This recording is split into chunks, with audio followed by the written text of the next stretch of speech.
ఆ రోజు ఎన్నికల ముందేమో చాలా హామీలు ఇచ్చారు.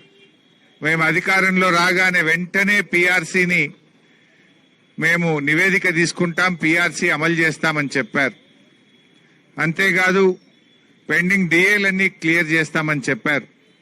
కానీ ఈరోజు పరిస్థితి ఏంటంటే డిఏలు వచ్చింది లేదు, పీఆర్సీ అమలైంది లేదు. కనీసం రిటైర్డ్ ఉద్యోగులకు వాళ్ళు దాచుకున్న డబ్బులు, వాళ్ళ డబ్బులు వాళ్ళకి ఇవ్వడానికి కూడా ఈ ప్రభుత్వానికి ఇవాళ మనసు రావడం లేదు. రేవంత్ రెడ్డి ఎట్లా తయారైపోయిందంటే ఏ రోటికాడ ఆ పాట పాడతాడు. ఇష్టం ఉంటే ఒక తీరు, ఇష్టం లేకపోతే ఇంకో తీరు ఆయన తీరు. ఇప్పుడు ఆయన మాట్లాడేది ఏంది? రిటైర్డ్ ఉద్యోగులు, అయ్యా మహాప్రభో, ఈ భారతదేశంలో ఏ రాష్ట్రంలో కూడా 10,000 బకాయిలు పడ్డ రాష్ట్రం లేదు. రిటైర్డ్ ఉద్యోగులను ఇంత గోసబెట్టిన రాష్ట్రం ఒక్క నీ రేవంత్ రెడ్డి ప్రభుత్వమే అంటే నన్ను కోసుక తింటారా, పైసలు లేవు అని మాట్లాడతాడు.